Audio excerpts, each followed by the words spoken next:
Welcome to the Fire and Earth podcast with your hosts, Jason Mefford and Kathy Groover. Fire and Earth, giving you the keys to unlock your limitless potential.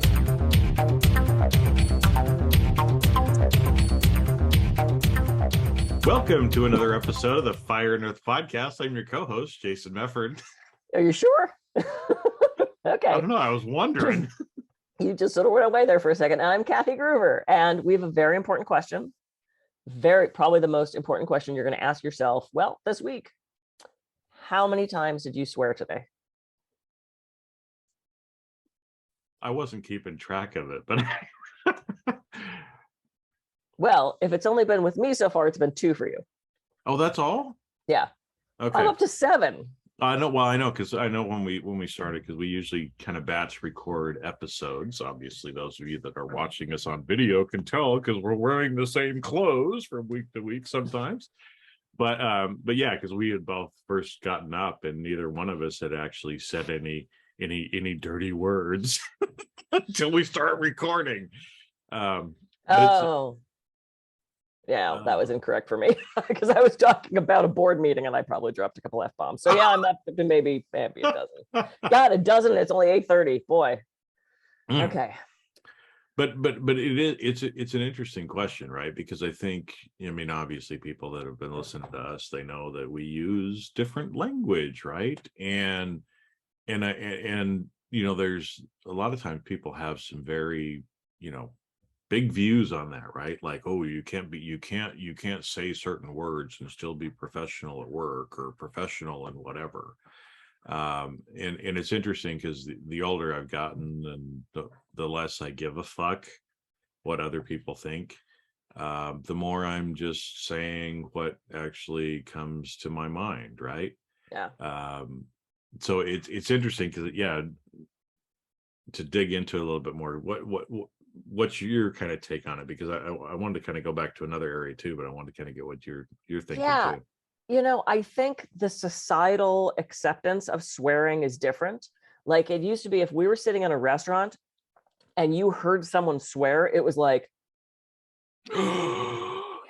especially fuck. Somebody drops a shit or a damn or, but I mean, now fuck is such vernacular. Yep. Everybody's saying it. I'm hearing young kids saying it. I'm having adults saying it. It's like if there isn't that societal like, oh my God, there's a kid 2 booths over. Why are you saying a bad word? And at the trapeze rig, I said something about I really fucked up that trick. Oh my God, I'm so sorry, because there was kids there, and I try not to swear around kids. And the mom goes, she's heard it. She's heard it from me. She's heard it from her dad. She hears it on TV. She's going to hear it at school. She hears it on the internet. The rule in our house is it's okay for you to hear it. It is not okay for you to say it. And I went, okay. And Chad Daniels, one of my favorite comedians, he was talking about swearing in his son. He goes, it's the first time he heard his son swear. He fell off his bike and his son went, fuck. And he goes, I understand why you said that, buddy. It's okay that you said that, but I need you to come up with 3 other ways to say what you just meant. And the kid said, it hurt. It sucked. I want to break my bike. And he went, perfect. So it's like, I was expecting he was going to go, God damn it, shit. Or something. No, That's the it other hurt, words. it sucked. I want to break my bike, which, and he went, okay, good job. I think it's important to understand why we swear and to kind of think about, are there other ways to say what we wanted to say? Because it used to be like, if you said the word fuck, you were uneducated and less than, and you weren't intelligent, you didn't seem professional. I have a PhD. I'm incredibly well read. I have a very high IQ. I still swear, and what was the study? They said that people who swear are, what was it? People who swear are more intelligent or something like that. I'm not more sure. Creative. I'll have to look that up. But I was going to go there where you were at, because it used to be, right, that people would say, well, if you have to swear, then you just have a very low vocabulary and you have no other way to express yourself. Yeah. Right. And I don't agree with that.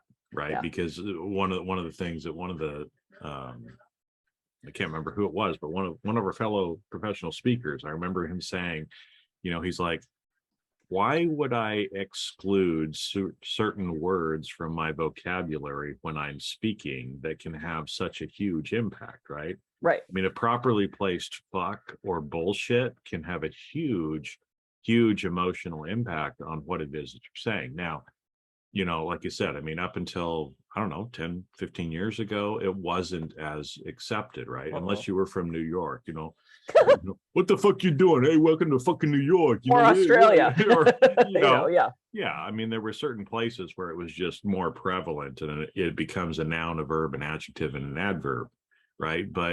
Right. But in other places now, and now in mainstream, I mean, you see it, you hear it everywhere, right? Yeah. I mean, it's, if you look at the top TV shows, the top, you know, podcasts, Yeah. songs, Book titles. other stuff like that, book titles, everything. I mean, you see it, pervaded everywhere. I mean, I remember, it used to be on with music, especially it's like you had to use words like rock and other stuff like that when you wanted to say fuck, because you couldn't say that. Now it's like you can say whatever you want to in music as well. And most radio stations will still have an adjusted version to that. I remember the first time I heard, because I do hip hop filled with swear words. And I remember the first time I heard one of the songs, like the actual lyrics, I literally stopped dancing and went, what? I mean, like, because I was used to hearing it on the radio where it either like the track just sort of put music over it, or they just completely eliminated the word, or they filled in the word with something else. There was two versions to the song. And there was times in dance class where I would stop and go, oh my God. Like I didn't realize that was drew me out of it. So I just looked up real quick. So 2020 Discover magazine, people who swear like a sailor are more honest and intelligent, studies show. Interesting. And there was also a really great study that said swearing reduces pain. So they would do the hand in ice water test and see how long you could hold it in and hold your hand in the ice water. And the people who swore throughout the experiment could keep their hand in the ice water and handle the pain so much longer. So this is why when we do stub our toe or hit our hand, or it's those kind of sounds that actually soothe us. But it's interesting, because it allows us to expel right the emotion by actually using the word, which is interesting. I mean, it makes total sense versus you're holding it in, you're stuffing it down, you're doing all that kind of stuff. And it's interesting because like you bring up about the radio, because there's laws in the US that the FCC has for public airways, but I haven't listened to the regular radio in 15 years, right? I mean, I subscribe to Sirius. I mean, it was the same thing on network TV. You can't say certain things on network TV, but how many of us have cable, right? And HBO and whatever else, right? I mean, that's Netflix. I mean, these other things that are that are private services, right? I mean, nudity and swearing and drug use and smoking. I see that now as one of the warnings. I'm like, people are smoking and you have to warn them about that now? Nudity, suicide, smoking, crass language, all these things. Well, and sometimes I'm still shocked. I still have this sort of like 80s mentality. So when I'm watching TV and somebody says dick or bitch, I'm just like, we're allowed to say that now? Because I go back to, what was it, George Carlin's The 7 Words You Can't Say on TV. He got thrown in jail for that too. I know. Well, that's what they would pull you off the air and put you in jail if you said shit on TV. Yeah. God forbid you showed a tit. I mean, but I used to love the show WKRP in Cincinnati. Loved that show. Yeah. And there was Johnny. He was always high. I can't remember who played him, but I love that character. I had a total crush on the actor and the character. And he got fired from his previous radio station for crass language on the air. And he wouldn't tell anybody what he said. He was so embarrassed. He didn't want to get in trouble again. It was booger. And when he started working for WKRP, it had come out that he said this word and everyone's like, what's the big deal? And it turned out he was in this, like, I can't remember the scenario. It was like back in the 70s, like this very either like Christian radio station or a very like conservative town. And they said, look, you get to say whatever you want, which of course wasn't true because back then you certainly couldn't drop the 7 words you can't say on TV. So the episode ended with him on the air and he puts his feet up on the desk and he puts his headset on and he goes, and ladies and gentlemen, I want to leave you with booger. And that was like so shocking to that time that he said booger on the air. I mean, for some reason that episode stands out in my head as just being so ridiculous that we would be edited in that way. And you go to other countries, when I went to speak in Australia, I try not to. There's two times I swear in my talks. In my stress talk, I say bitch once and shit once. In my communication talk, I say asshole once. That's all I leave it to.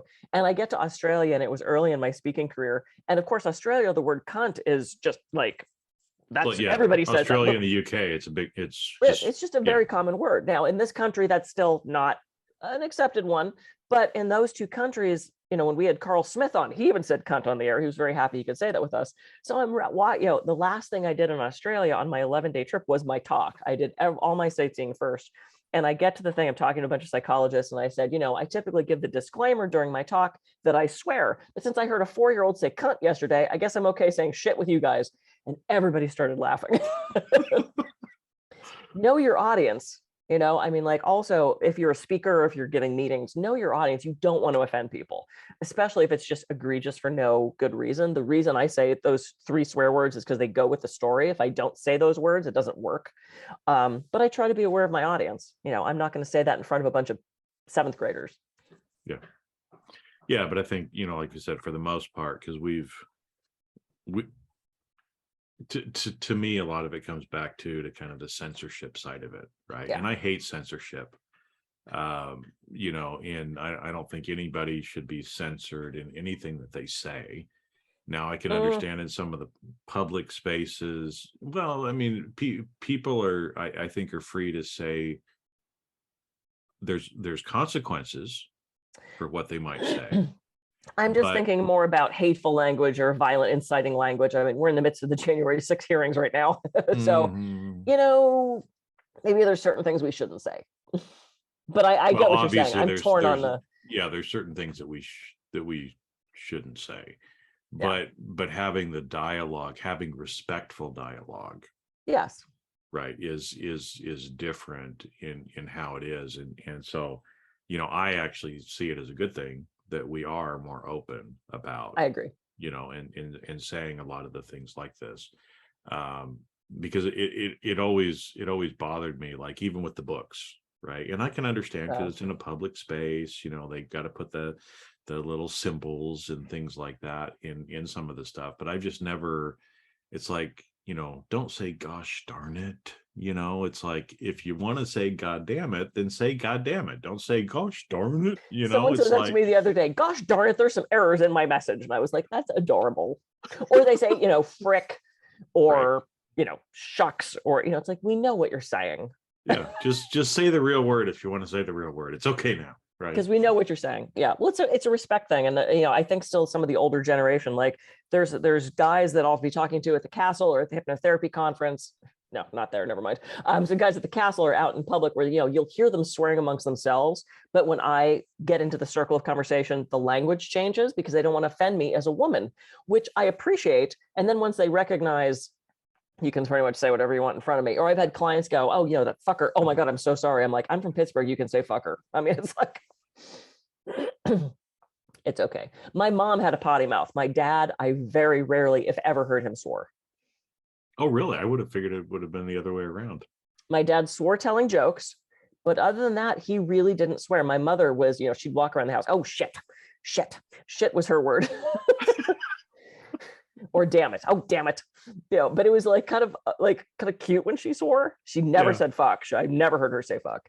But yeah, it was interesting. My dad later in life probably swore a little bit more as he got a little, but no, growing up, not my dad at all, which was interesting. Yeah. So anyway, so we should fuck off. Yep. Time to fuck out of here, you little cunt. Oh, we can't say that. We can't. We're in America. We can't say that. No, but it always gets me whenever I watch like English humor, like Ricky Gervais or somebody. Oh God. Because again, that's a word that we don't normally hear here. Yeah. But over there, it's like calling somebody a little bitch or something like that. It's nothing to the extent that people typically have here, which again I think is be aware of kind of where you're at. Yeah. The people that are around you, but also, just be yourself. You don't have to censor yourself necessarily like we used to. And people are either going to like you or not like you. And, right. it's what it is. And it's about respecting other people too. I mean, I tend to say, oh, Jesus Christ, Jesus H. Christ. I tend to say that a lot, which drove my mother crazy because I was raised Catholic and that in my house was not okay. So I would get in trouble if I said that. And I was around, and I don't think about it now. To me, it's just another word. I'm not Christian. I respect that being, but I still say, oh, Jesus Christ. And I said that around somebody and they said, you know what, I'm actually Christian and I would prefer if you didn't say that around me. And I went, oh my God, oh my God. Oh goodness, motherfucker. No, it's like, oh, I'm so sorry. I'll try to be aware of that. It just kind of flies out of my mouth without knowing it. So it's like, if somebody makes a request of you that is, to be respectful, then try to honor that request. I don't want to offend anybody. And I'm wondering how many emails we're going to get about this episode. I don't know. I don't know. Disclaimer, we say bad words. All right. Yeah, we say bad words, and everybody who's listening, you say bad words too. Probably if they got this far in the episode, they're probably right there with us. I don't know anybody who doesn't say some bad words. Yeah. I do. Do you? Yep. I have clients that a swear word has never escaped their lips. Huh. I mean, I can't say never, but no, they won't swear. Huh. It's a religious thing. Maybe I guess there's a few of them that are still out there. There's 12 left. Yeah, I bet if they hit their hand with a hammer, I don't know. Anyway. I'm Kathy Groover. I can be reached at kathygroover.com. And I'm Jason Mefford. I can be reached at jasonmefford.com. So have a great week, everybody. We'll catch you on the next episode of the Fire Nerd Podcast. See ya.